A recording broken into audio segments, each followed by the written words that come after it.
आप लोगों को? बिल्कुल, पहली बात तो आप अपना आंकड़ा ठीक कर लीजिए। पहली बार मैंने ये नहीं कहा, पिछले 1-1.5 साल से मैं बिहार में कह रहा हूं कि जो लोग भी इस बार छठ में वापस लौटेंगे उसकी संख्या 4 करोड़ नहीं है। कोविड में जब लोग इतने परेशानी में थे तो टोटल 25 से 28 लाख लोग वापस लौट कर आए थे। तो जो आकलन है कि करीब करीब 30 लाख लोग ऐसे हैं जो मजबूरी में, स्वेच्छा से नहीं, मजबूरी में यहां से पलायन जिनको करना पड़ा है, 8,000, 6,000, 10,000 रुपए के लिए वो लोग बाहर जाकर काम करते हैं। तो बिल्कुल ये जन स्वराज का वादा है। मैं रिपीट कर देता हूं, इस बार जो छठ में लौटेगा, ये छठ बदहाल बिहार का अंतिम छठ होगा। जन स्वराज की सरकार बनेगी तो दिसंबर के बाद उन लोगों को वापस नहीं लौटना पड़ेगा। आपने कहा कैसे होगा, इसकी पूरी परिकल्पना, पूरा ब्लूप्रिंट हमने बताया है। पूंजी के पलायन को रोककर बुद्धि का पलायन रोका जाएगा और पूंजी और बुद्धि के पलायन रोकने से श्रम का पलायन रुकेगा। और एक उसमें और महत्वपूर्ण बात बताना चाह रहा हूं आपको, अगर आपको लगता है कि ये तो थियरी है, तो अभी आपके सबके सामने बता रहा हूं, बिहार सत्याग्रह आश्रम में अभी भी जाकर आप देख लीजिए और आपके जरिए छपरा के नौजवानों को ये न्योता भी दे रहा हूं। आप यहां से आइए, 5 दिन का वहां पर प्रशिक्षण लीजिए और आपको 5-6 हजार रुपए के मजदूरी के लिए कहीं नहीं जाना पड़ेगा। आने जाने का किराया भी जन स्वराज देगा।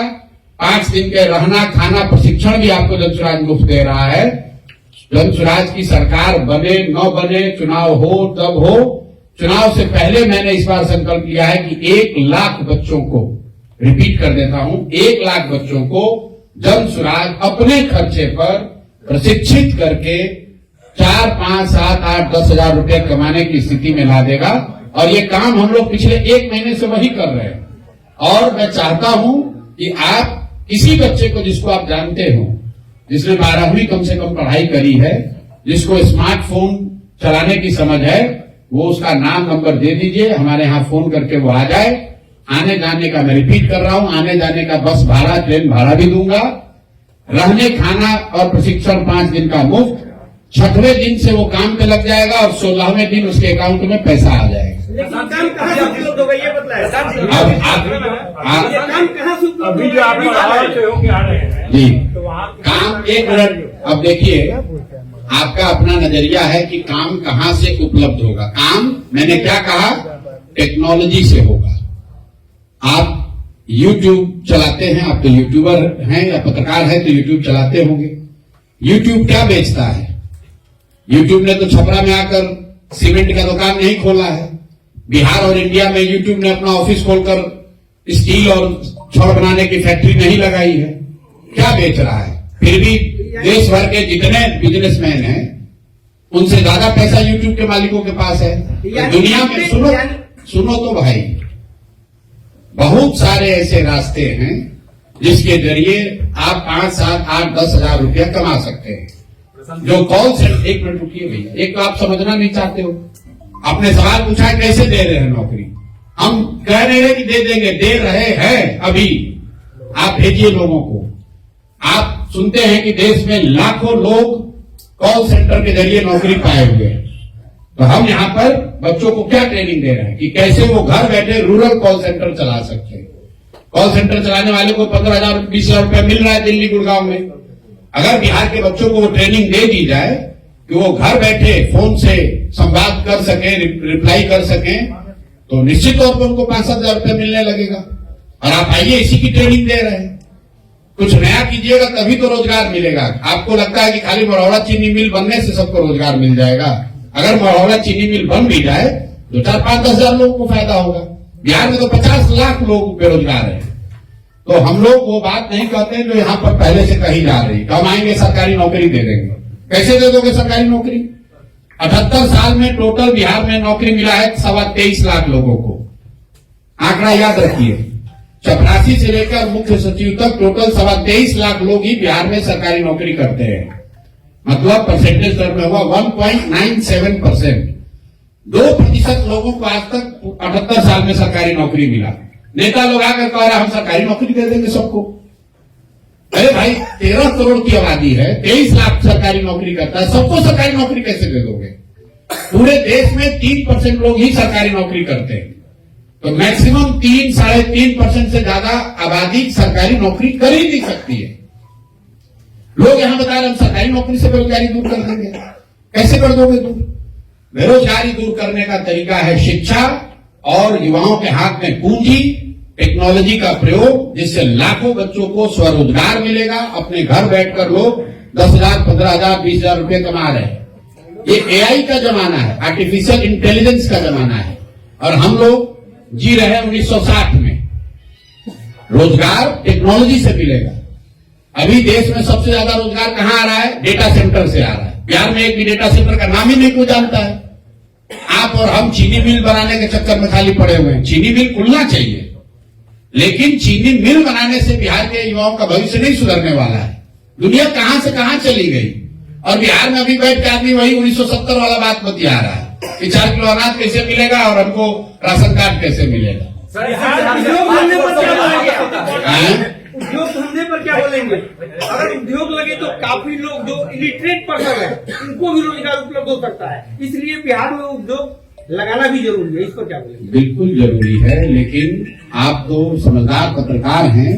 दुनिया का कोई ऐसा देश बताइए जहां उद्योग लगाकर सबकी बेरोजगारी दूर की गई हो।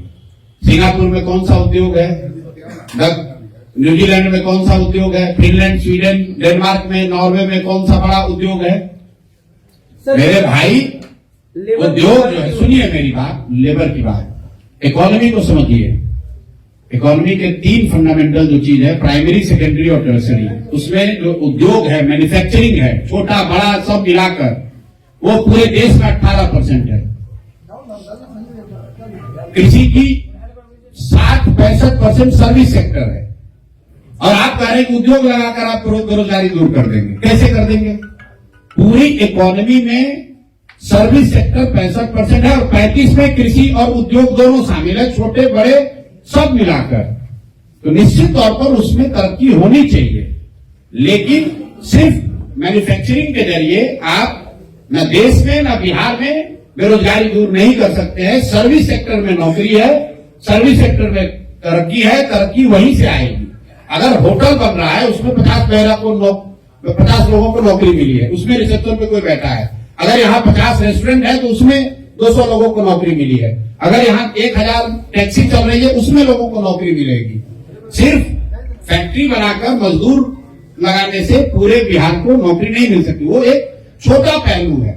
इकोनॉमी में मैन्युफैक्चरिंग सेक्टर का रोल मुश्किल से 20% है, मतलब 1/5 है, और उससे आप 100% लोगों को नौकरी नहीं दे सकते हैं। जैसे सरकारी नौकरी से 2% से ज्यादा लोगों को रोजगार नहीं दिया जा सकता है, वैसे ही पूरी आबादी का 20 या 25% से ज्यादा लोग मैन्युफैक्चरिंग से, चाहे छोटा उद्योग हो या बड़ा उद्योग हो, उससे उसको पूरा रोजगार नहीं मिल सकता है। जब तक तीनों पहलू, कृषि, इंडस्ट्री और सर्विस सेक्टर, तीनों में तरक्की नहीं होगी, तीनों के बारे में प्लान नहीं किया जाएगा, तब तक बिहार में बेरोजगारी खत्म होने वाली नहीं है। सर, आज स्थिति बहुत बॉटम में है, उसको टॉप में ले जाने के लिए क्या प्लान है?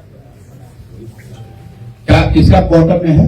हर एक चीज में, शिक्षा में भी देख सकते हैं। बॉटम में है तो उसको टॉप में ले जाने का पहला प्लान ये है कि जो लोग बॉटम में हैं, हम और आप बिहार के लोग, पहले ये एक्सेप्ट करें, रियलाइज करें कि हम लोग भैया सबसे पीछे और गरीब हैं। क्यों गरीब हैं उसका मतलब समझें कि गरीबी बात करने से दूर नहीं होगी, गरीबी सही तरीके से वोट देने से दूर होगी।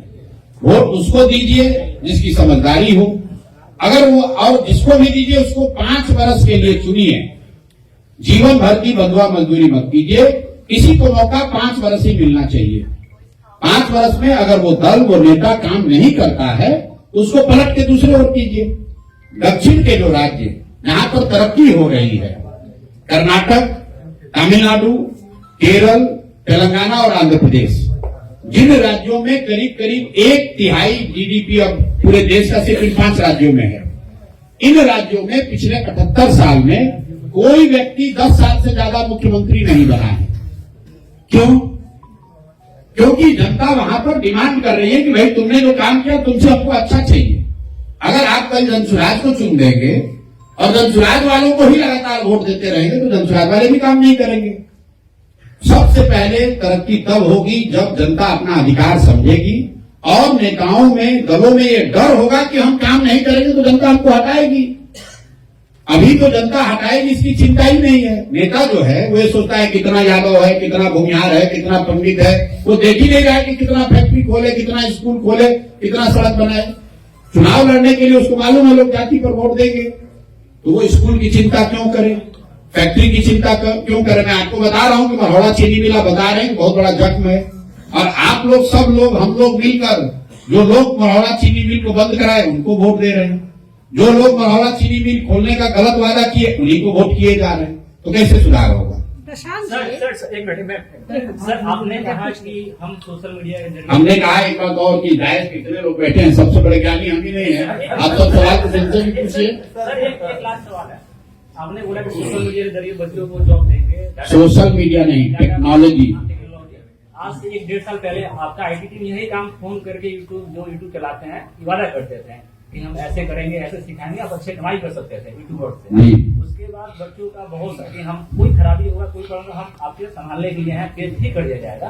आपके सामने प्रूफ है, मेरा पेज 3 पेज था, इसका नुकसान लगभग 8 से 10 महीने में लगभग 17-18 लाख रुपया मेरा बर्बाद हुआ। आप उसके बाद हमारे वजह से आपका 17-18 लाख नुकसान हो गया। आपकी आईटी टीम ने डाला, मैं प्रूफ दे सकता हूँ। अच्छा, आप अलग से आके मिलिए। अगर आप 17-18 लाख रुपए कमा रहे थे, अभी भी कमाते हैं सर 17-18 लाख, तो चलिए कम से कम आप मेरे इस बात को तो प्रमाणित कर रहे हैं कि, सुनिए ना, कि यूट्यूब के जरिए या टेक्नोलॉजी के जरिए 17-18 लाख रुपया भी कमाया जा सकता है। आप तो हमारी बात कह रहे हैं। आपके साथ किसने क्या धोखा कर दिया, अभी कैमरे के बाद यहाँ बैठिएगा, अगर कोई धोखा किया होगा खाजा नाम से ले लीजिएगा। लेकिन मुझे खुशी है कि बिहार के युवा होने के नाते आपने ये समझ बनाई है कि टेक्नोलॉजी के माध्यम से लाखों रुपया कमाया जा सकता है। उसके लिए हरियाणा में जाकर, गुजरात में जाकर किसी फैक्ट्री में 8-10 हजार रुपए की मजदूरी नहीं करनी पड़ेगी। और अगर आप कर सकते हैं तो बहुत सारे लड़के कर सकते हैं। आपका क्या मसला है, उस पर अलग से बात करें। हम रोजगार से ज्यादा राजनीति में आते हैं। लगातार बात आप कर रहे हैं कि बिहार में रोजगार भी है। आपकी पार्टी में भी तमाम नेता है कि आपका दल भी आगे जो आने वाले प्रत्याशी हैं उस पर किस तरह के प्रत्याशी पर दाव लगाने वाला है, ऐसा कुछ मतलब कैटेगरी क्या है? मतलब कि बिहार के हम नेताओं का चुनाव करेंगे, उनको रोजगार थोड़ी ना दे रहे हैं। लोग तो पहले से रोजगार वाले लोग हैं। बिहार के लोग जा रहे हैं। मतलब आप क्या करेंगे, ऐसे लोगों को एमएलए बनाएंगे जो एमएलए रोजगार के लिए पा रहे हैं। बिहार के लोग जो बाहर जा रहे हैं रोजगार देखिए। युवाओं, देखिए युवाओं की जहाँ तक भागीदारी का सवाल है, निश्चित तौर पर एक बहुत बड़ी संख्या में युवा आपको जनसुराज के टिकट पर लड़ते हुए नजर आएंगे। लेकिन जनसुराज का क्राइटेरिया ये नहीं है कि आप युवा हैं इसलिए आपको टिकट मिल जाएगा। अगर आप सही व्यक्ति हैं, समाज में आपकी पकड़ है, समाज के लोग आपको चाहते हैं, तो आप युवा हो या बुजुर्ग आपको टिकट मिलेगा। लेकिन स्वाभाविक तौर पर चूंकि हम लोगों ने कहा है कि ज्यादातर उम्मीदवार, मैं कह सकता हूं कि 2/3 से ज्यादा उम्मीदवार ऐसे लोग होंगे जो नए चेहरे होंगे, उसमें युवा भी बड़ी संख्या में होगा। बिहार की जाति आधारित राजनीतिक व्यवस्था पर आप भाई सरकार देखिए, करते आए। एक मिनट इनका पहले जवाब दे लें। मेरे से सवाल ये पूछा गया कि आप चुनाव कहाँ लड़ेंगे, क्या आप चुनाव लड़ेंगे? मैंने कहा कि अभी तक मैं चुनाव नहीं लड़ूंगा, यही निर्णय है। लेकिन मैं दल से ऊपर नहीं हूं। दल ने अगर निर्णय ले लिया तो जो दल निर्णय करेगा वो करूंगा। अगर दल ने निर्णय लिया कि मुझे राघोपुर से लड़ना है तो राघोपुर से भी लड़ूंगा। दल ने निर्णय लिया कि हरनौत से लड़ना है तो हरनौत से लड़ेंगे। जो भी दल से निर्णय होगा वो उसको मुझे मान्य, वो मेरे लिए मान्य होगा। प्रशांत जी, आप लगातार बिहार में जाति आधारित राजनीति पर चोट करते रहे, लेकिन उपचुनाव में आपने भरपूर चोट की, लेकिन कोई अच्छे नतीजे जनसुराज के लिए नहीं है। अभी भी आप इस बात को दोहराया है आपने कि बिहार की जनता जाति पाति के आधार पर वोट करती है। तो ऐसे में जो कमिंग इलेक्शन है, इसके लिए आपकी पार्टी की रणनीति में कोई बदलाव आया है? मैंने ये नहीं कहा कि अपने बात को ध्यान से सुना नहीं। हमने ये नहीं कहा कि बिहार की जनता जाति पाति पर वोट करती है। मैंने ये कहा कि अगर जाति पर वोट करोगे तो आपको विकास नहीं मिलेगा। मैं रोज कहता हूं कि बहुत सारे लोग आपके छपरा में, बहुत सारे लोगों ने लोकसभा में मोदी जी के नाम पर वोट दिया है। मोदी जी के जाति के लोग तो नहीं रहते हैं छपरा में, तो मैं ये नहीं मानता हूं कि हर व्यक्ति जाति पर वोट देता है, लेकिन आप जाति के लिए वोट दें या 5 किलो अनाज के लिए वोट दें या मंदिर के लिए वोट दें या हिंदू मुसलमान के नाम पर वोट दें, जिस चीज के लिए वोट देंगे वो चीज आपको मिलेगी। ये बात जनसुराज बता रहे हैं, हम लोग बता रहे हैं कि आप अपने बच्चों के पढ़ाई रोजगार के लिए वोट दीजिए, वो भी आपको मिलेगा। रह गई बात आपने कहा उपचुनाव की, तो 2-3 बात आप समझ लीजिए। उपचुनाव में जनरली अक्रॉस इंडिया पिछले 75 साल में देख लीजिए 90% केस में जो रूलिंग पार्टी है वही जीतती है। दूसरी बात, जो परिणाम आए वो निश्चित तौर पर हम लोग के आशा के अनुरूप नहीं थे, मैं उससे कोई एक्सक्यूज नहीं करता हूं, लेकिन 10 दिन पुरानी पार्टी, हम लोग को 1 नवंबर को सिंबल मिला है, 31 अक्टूबर को 10 दिन के बाद चुनाव हुआ और हम लोग को 10% वोट आया। जदयू यहाँ पर 30 साल से तो राज कर रहे हैं, 18-20 साल से तो नीतीश बाबू मुख्यमंत्री हैं। जदयू जब अकेले लड़ी थी तो उनको 16% वोट आया था। पिछली बार भाजपा को 19.6% वोट आया है बिहार में। तो 10 दिन पुरानी पार्टी को 10% वोट आया है, वो इतना भी बुरा नहीं है। 10% वोट अगर किसी दूसरे दल को आता तो आप लोग कहते कि भैया 21 गठबंधन में जाएंगे, इनको कितना सीट मिलेगा। लेकिन मुझे खुशी है कि आपकी और हम लोग की खुद की भी अपेक्षा, हम लोगों ने बार हायर सेट किया है। हम लोग 10% 15% वोट लेने नहीं आए हैं, हम लोग बिहार जीतने भी नहीं आए हैं, हम लोग बिहार को सुधारने का लक्ष्य लेकर आए हैं। तो हम लोग को और मेहनत करने की जरूरत है। और आपने उपचुनाव के बाद जो एमएलसी का चुनाव हुआ वो नहीं देखा, जहां आपको 22% वोट हम लोग को मिला। जीते वहां भी नहीं, लेकिन राजद तीसरे नंबर पे था, एनडीए चौथे नंबर पर और जनसुराज दूसरे नंबर पर 22% वोट के साथ था। आप थोड़ा सा समय दीजिए, अभी चुनाव आने दीजिए, दूध का दूध पानी का पानी हो जाएगा। लेकिन अंतिम एक और बात सुन लीजिए, मैं यहाँ पर एमएलए बनने नहीं आया, मुझे एमएलए बनकर मंत्री बनकर अपना जीवन नहीं सुधारना है। मैं बिहार को सुधारने के नजरिए से आया हूं, एक सोच एक विचार लेकर आया हूं और जनता को मैंने बार बार ये आश्वस्त किया है कि मैं कुछ भी हो जाए उसके ईमानदारी और शुद्धता में कमी नहीं आने दूंगा। और अगर उसके लिए 2 साल 5 साल 10 साल भी लगे तो मुझे कोई घबराहट नहीं है, मैं बिल्कुल पीछे हटने वाला नहीं हूं। कोई भी जब आप बड़ा काम लेते हैं तो स्वाभाविक तौर पर उसमें अच्छे दिन भी आएंगे और कुछ झटके भी लगेंगे। लेकिन आज जनसुराज इतनी बड़ी ताकत है, इतनी बड़ी ताकत है कि कोई भी दल बिना जनसुराज की बात किए हुए अपने चुनाव की परिकल्पना नहीं कर सकता है, ये आपको भी मालूम है। ये बताइए कि बिहार में बेरोजगारी बहुत ज्यादा है।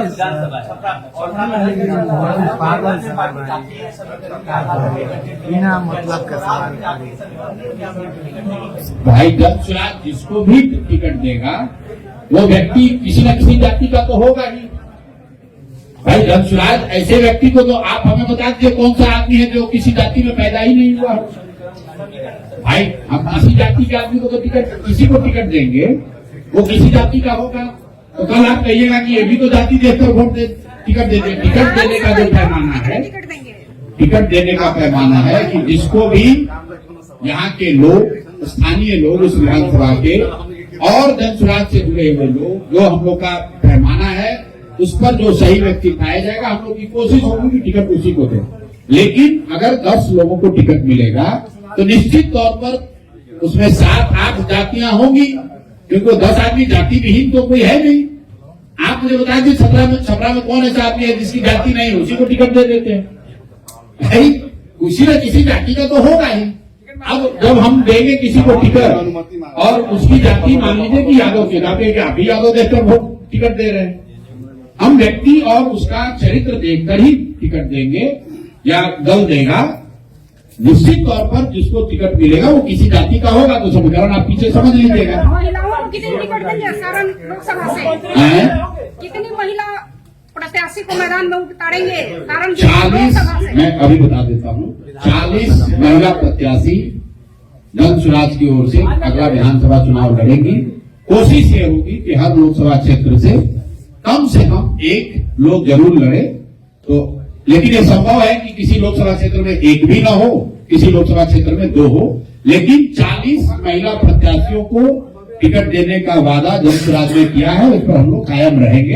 एक दो ऊपर नीचे हो सकता है, लेकिन मोटे तौर पर 40 प्रत्याशियों को उतारा जाएगा। मेरे भाई, अभी तो आप कह रहे हैं कि हमारा कोई वजूद ही नहीं है जनसुराज का, अभी तो आप कह रहे हैं कि आपको तो कोई वोटे ही नहीं मिलेगा। तो भाई पहले जीत जाने दो, जीतने के बाद हम आपको भी बुला लेंगे छपरा से, और आपके सामने बैठ के सारे विधायक बता देंगे कौन मुख्यमंत्री होगा। अगला मुख्यमंत्री कौन होगा? अगला मुख्यमंत्री बिहार का कौन होगा, ये इसका जवाब दे सकते हैं। अगला मुख्यमंत्री जो भी हो, नीतीश कुमार नहीं होंगे, ये लिख लीजिए। और अगर एक मिनट रुक जाइए भाई, अगर इस पर गलती हो तो बिल्कुल मेरा गर्दन पकड़िएगा। किसी भी हालत में नीतीश कुमार अगले मुख्यमंत्री नहीं होंगे, और इसके लिए कोई आपको बहुत गणना करने की जरूरत नहीं है, बिल्कुल लॉजिकल बात है। अगर एनडीए को यहाँ सफलता मिलती है तो उस सफलता में निश्चित तौर पर भाजपा नीतीश कुमार से ज्यादा सीट जीत कराएगी, मेरा अगला तो सवाल किशोर वो कुमार नीतीश को तो फिर बनाएंगे नहीं, और अगर एनडीए जीती नहीं तो भी नीतीश नहीं बनेंगे। तो आप इतना तो लिख ही सकते हैं कि नीतीश कुमार नवंबर के बाद बिहार में नीतीश कुमार मुख्यमंत्री नहीं होंगे। कौन होगा वो अभी तय होना बाकी है। आने वाले विधानसभा चुनाव को लेकर कई पार्टियां जो है बिहार में अपनी अपनी योजनाएं हैं, जैसे माई बहन योजना। कई पार्टी नहीं, सुनिए ना, ऐसा है, कई पार्टियों ने नहीं, आपके पार्टी द्वारा क्या है? बता रहे हैं कि एक दल जिसके नेता हैं माननीय तेजस्वी यादव जी, उन्होंने माई बहन योजना जारी की। भाई सबके हाथ में मोबाइल है और मोबाइल में कैलकुलेटर है। माई बहन योजना में उन्होंने कहा कि हमारी सरकार बनी तो सारी महिलाओं को 2500 रुपया महीना देंगे। बिहार में 6 करोड़ महिलाएं हैं, 1 करोड़ अगर बच्चियों को हटा भी दें तो 5 करोड़ महिला हुई। 5 करोड़ गुने 2500 कर दो भाई, गुने 12 महीना कर दो, 1,50,000 करोड़ से ज्यादा का बजट हो गया। बिहार का योजना बजट कितना है? टोटल बजट है 3 लाख करोड़, उसमें योजना बजट है करीब करीब 1 लाख करोड़। तो 1 लाख करोड़ अभी आया है बजट 2 दिन पहले। 1 लाख करोड़ में वो 1.5 लाख करोड़ रुपया की योजना कैसे चला देंगे, ये तो भाई हमारे समझ से परे है। वो आपको बता देंगे तो आप हमको बता दीजिए कि साहब जब बिहार का बजट है 1 लाख करोड़ तो आप 1.5 लाख करोड़ रुपया कहां से दे दीजिएगा। और इतना बड़ा ज्ञान अभी आप 1.5 वर्ष पहले उप मुख्यमंत्री थे, तब क्यों नहीं आया था? माँ बाबूजी आपके 15 साल मुख्यमंत्री रहे, तब क्यों नहीं आया था? भाई साहब अभी डोमिसाइल पर विधानसभा में हंगामा कर रहे थे। टीचरों की जो बहाली हुई उसमें आधे से ज्यादा यूपी और मध्य प्रदेश के लड़के बहाल हुए। बहाल करते समय शिक्षा मंत्री कौन था? चंद्रशेखर यादव राजद के। उप मुख्यमंत्री कौन थे? महाविद्वान तेजस्वी यादव जी। तो भाई तुम्हारे रहते डोमिसाइल गलत डोमिसाइल नीति की वजह से 60% से ज्यादा शिक्षक यूपी और मध्य प्रदेश के बहाल हो गए। आज विपक्ष में आए तो हल्ला मचा रहे हो। तुम्हें किसने रोका था डोमिसाइल उस समय लागू करने के लिए? ये तो विशुद्ध तौर पर ठगने की बात है। आपने कहा कि आपकी क्या योजना? भाई हम लोग इतनी बड़ी बात नहीं कह सकते हैं, हम लोग 5 बात कह रहे हैं। पहली बात, बच्चों के लिए 15 साल से कम उम्र के बच्चों के लिए पढ़ाई की व्यवस्था की बात कर रहे हैं। और जब तक सरकारी स्कूल नहीं सुधरेगा, क्योंकि एक दिन में सुधर नहीं सकता है, हम लोग की योजना के हिसाब से करीब करीब 5 लाख करोड़ रुपए का खर्च होगा अगले 10 वर्ष में, तब बिहार में शिक्षा व्यवस्था सुधरेगी। लेकिन जो बच्चे पढ़ने जा रहे हैं वो तो 10 साल वेट नहीं कर सकते हैं। तो जनसुराज ने ये कहा कि जब तक सरकारी स्कूल नहीं सुधरेगा तो आपके पास, गरीबों के पास, गरीब परिवार के पास ये विकल्प होगा कि वो चाहे तो अपने बच्चों को लोकल प्राइवेट स्कूल में पढ़ा सकते हैं, उसका फीस सरकार की ओर से भरा जाएगा। पहला घोषणा ये की है।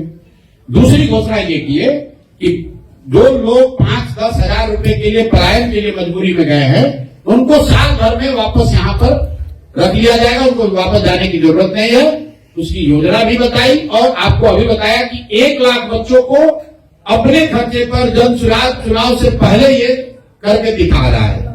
तीसरी बात हम लोगों ने कही कि मनरेगा को कृषि से जोड़ दिया जाएगा, ताकि दिसंबर के बाद यहाँ के जो किसान हैं उनको खेती करने के लिए मजदूर मुफ्त में मनरेगा के तहत प्रदान किए जाएं। चौथी बात आपको कही गई, यहाँ जितनी महिलाएं हैं उनको स्वरोजगार के लिए सरकारी गारंटी पर, क्योंकि गरीब लोगों के पास गारंटी में देने के लिए जमीन नहीं है, सरकारी गारंटी पर उनको लोन दिया जाएगा, जिस पर ब्याज सिर्फ उनको 4% देना पड़ेगा। तो हम लोग अगर 4% देने का मतलब है कि 6,000 करोड़ रुपया में 1 लाख करोड़ रुपया का क्रेडिट लोगों को दिलाया जाएगा। 10% अगर सरकार मान लो कि बैंक का ब्याज है, 4% पब्लिक देगी, 6% सरकार देगी, 6,000 करोड़ रुपया का खर्चा है, 1 लाख करोड़ रुपया लोगों को लोन मिलेगा स्वरोजगार के लिए।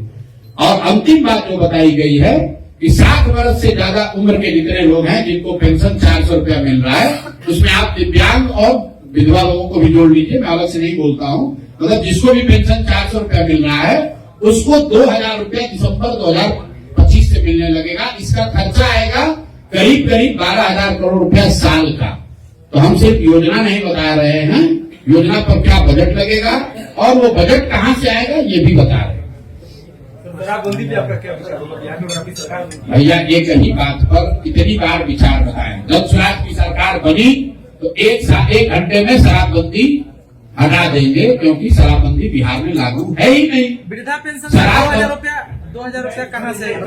अरे भैया 12,000 2500 रुपया तेजस्वी नहीं दे सकते हैं तो 2,000 वृद्धा पेंशन आप कैसे दे सकते हैं? मेरे भाई कौन से क्लास में आप गणित पढ़े हैं? यहाँ पर मैंने आपको गणित बताया कि महिलाओं को 2,500 रुपए देने का मतलब है 6 करोड़ महिलाओं को 5 करोड़ महिलाओं को देना पड़ेगा। 60 वर्ष से ज्यादा उम्र के कितने लोग रहते हैं बिहार में? 60 वर्ष से ज्यादा उम्र के कितने लोग रहते हैं बिहार में? 1 करोड़ से कम। दोनों में फर्क आपको नहीं समझ में आ रहा है भाई साहब? अमूमन बात सुनिए, कोई सुनने के बाद तैयार नहीं कर। मेरे भाई जो इंटरसिटी नहीं चल रही है तो अपने माननीय सांसद जी जो भाजपा के बड़े नेता हैं, आपके वोट और आपके आशीर्वाद से बार बार जीत रहे हैं, उन्हीं की दिल्ली में सरकार है, उनसे आग्रह कर रहा हूं भाई कि आपकी सरकार ने गुजरात में 1 लाख करोड़ रुपया हम लोग के नाम पर लोन लेकर बुलेट ट्रेन बनाने का प्रयोजन किया है। तो माननीय मोदी जी से मिल लीजिए और मिलकर एक इंटरसिटी अपने क्षेत्र के लिए भी जारी करा दीजिए। और अश्विनी वैष्णव जी से भी व्यक्तिगत आग्रह कर रहा हूं आपके माध्यम से कि भाई छपरा के लोगों को, सांसद की बात सुनिए मत सुनिए, छपरा के लोगों पर इतना मदद कीजिए, इन लोगों के लिए इंटरसिटी यहाँ शुरू करा दीजिए। पहला सवाल ये कि बिहार में भी आपकी पार्टी पूरी तरह से स्टैब्लिश नहीं हुई है और आप तमिलनाडु भी जा रहे हैं, क्या लगता है भविष्य में आप बहुत जल्दी राष्ट्रीय पार्टी है तो राष्ट्रीय तमिलनाडु सवाल ये है कि नीतीश जी ने आज फिर रविशंकर प्रसाद जो सांसद है उनके पैर छूटने की कोशिश की और तेजस्वी ने आज महिला दिवस पर सम्मान सम्मेलन किया। भैया देखिए, जहाँ तक माननीय मुख्यमंत्री जी के सवाल है तो ये चीज कोई हमारे कहने की बात नहीं है। मैं ज्यादातर लोगों पे व्यक्तिगत कोई आरोप आक्षेप नहीं लगाता हूँ, लेकिन नीतीश जी की मानसिक हालत अच्छी नहीं है, ये बात हमने नहीं कही। सबसे पहले नवंबर 2023 में ये बात सुशील कुमार मोदी जी ने कही विधानसभा के सामने खड़े होकर कि नीतीश जी को लगता है मानसिक कोई गंभीर बीमारी है। उसके बाद यहाँ तेजस्वी जी ने भी कहा, कई बड़े नेताओं ने कहा, और पिछले कई महीनों से बिहार में ये चर्चा आम है। तो हमने ये मांग करी कि नीतीश जी की जो मानसिक स्थिति है उस पर मेडिकल जांच होकर एक बुलेटिन अगर सरकार जारी कर दे तो ये चर्चा जो आम है ये खत्म हो जाएगी। है सरकार तो बात मानेगी नहीं। तो मैंने कैमरे पर भी कहा है कि नीतीश जी फिजिकली टायर्ड और मेंटली रिटायर्ड होने की स्थिति में है। अगर आपको इसका भरोसा नहीं है तो कोई भी पत्रकार नीतीश जी से खाली ये पूछ ले कि उनके मंत्री परिषद में साथी मंत्रियों का नाम क्या है। नीतीश कुमार आज की तारीख में दावे के साथ कह रहा हूं आपको, अगर कैमरे पर आकर बिना पेपर देखे नीतीश कुमार अपने मंत्री परिषद के साथी मंत्रियों का नाम और विभाग बता दें तो मैं पूरा जन सुराज का अभियान वापस लेकर नीतीश कुमार को नेता मानकर उनके समर्थन में खड़ा हो जाऊंगा। बिल्कुल उनकी मानसिक स्थिति स्वस्थ वो नहीं है, वो स्वस्थ हो ऐसी मैं कामना करता हूं, लेकिन मुख्यमंत्री होने के नाते उनको इस बात का, उनके साथियों का, उन सहयोगियों का को संज्ञान लेना चाहिए कि जो व्यक्ति अपने साथियों का, अपने मंत्रिपरिषद का नाम नहीं जानता, वो बिहार की समस्याओं से कैसे निपटेगा। मेरा अगला सवाल किशोर कुमार मुन्ना से है। भाई, जो आपने पहला सवाल पूछा, तमिलनाडु में जो विजय हैं, जिन्होंने टीवी की पार्टी शुरू की है, वो हमारे पुराने मित्र हैं। और कहीं न कहीं जब मैंने यहाँ जनसुराज शुरू किया, तभी हम लोगों ने तय किया था कि वो तमिलनाडु में डीवीके के नाम से एक ऐसा ही प्रयास शुरू करेंगे।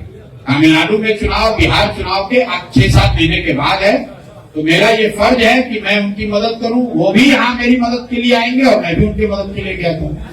मेरा अगला सवाल किशोर कुमार मुन्ना से है। तेजस्वी का जो आपका सवाल है, मैंने पहले आपको कह दिया, जिनके माँ बाप के राज को कोर्ट ने जंगल राज कहा, वो माँ बहन के सम्मान की बात करें, वो उचित नहीं लगता है।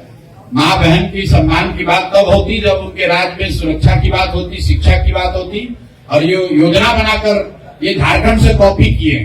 तो अभी विधानसभा चुनाव हुआ, वहां पर महाराष्ट्र में और झारखंड में ऐसे ही कैश ट्रांसफर की स्कीम की वजह से 2 लोग चुनाव जीते हैं। तो ये लोग चुनाव जीतने के लिए कुछ भी कर सकते हैं। भाई, मैं आपको एक और बात बता दूं, सिर्फ बिहार ही नहीं, दिल्ली और गोवा जैसे 2-3 छोटे राज्यों को छोड़ दीजिए, तो देश का कोई भी राज्य अपने यहाँ रहने वाली सारी महिलाओं को, बिहार की तो बातें छोड़ दीजिए, बिहार की तो हालत ही नहीं है, कोई भी राज्य इंक्लूडेड, महाराष्ट्र इंक्लूडेड, अपने राज्य में रहने वाली सारी महिलाओं को 2,500 रुपये महीना नहीं दे सकता है। किसी राज्य की वित्तीय हालत की स्थिति ऐसी नहीं है। बिहार में तो ये सपने से भी आगे की बात होगी। अब भैया 8 लोग यहाँ बैठे हुए हैं, अब आपको कोई नहीं दिख रहा है, तब हम उसके लिए क्या कहें। मेरा अगला सवाल किशोर कुमार मुन्ना से है। अब आपको यहाँ के बिहार के सबसे बड़े वकील हैं, ये आपको नहीं दिख रहे हैं, वाईबी गिरी, इनका ससुराल यही मांझी में है। आपको रामबली चंद्रवंशी जी नहीं दिख रहे हैं, तो यहाँ के एमएलसी है, लंबी लड़ाई लड़ी है, अपने पद से इस्तीफा दिया, एक तरह से एमएलसी का पद छोड़ा है पिछड़ों की लड़ाई लड़ने के लिए। बच्चा राय जी आपके जिले के मतलब वर्षों से राजनीति करने वाले व्यक्ति हैं, उर्मिला जी हैं, ये चुनाव लड़े हैं, कन्हैया जी यहाँ, अब कोई आपको दिख ही नहीं रहा है, तो मैं क्या करूँ, आप बताइए। हमें सबको बैठा रखा है, इस पर तो सब सहमत है कि प्रयास होना चाहिए। तो प्रयास, मैं जो आप पत्रकार हैं, हम आपसे उनका सवाल पूछ रहे हैं, बिहार को सुधारने का, बिहार में व्यवस्था परिवर्तन का प्रयास होना चाहिए कि नहीं होना चाहिए? होना चाहिए। तो प्रयास मैं करूं या आप करें, प्रयास आज हो या 10 वर्ष के बाद हो, करना तो किसी न किसी बिहार के आदमी को ही पड़ेगा। तो खाली ये कहते रहने से कि बहुत अंधेरा है, अंधेरा खत्म नहीं होगा, किसी को दिया जलाना पड़ेगा। अब वो दिए का प्रकाश कितना होगा ये तो समय बताएगा। हमारा काम है दिया जलाना, हमारा काम अंधकार को बढ़ाना नहीं है, अंधकार पर सिर्फ टीका टिप्पणी करना नहीं है।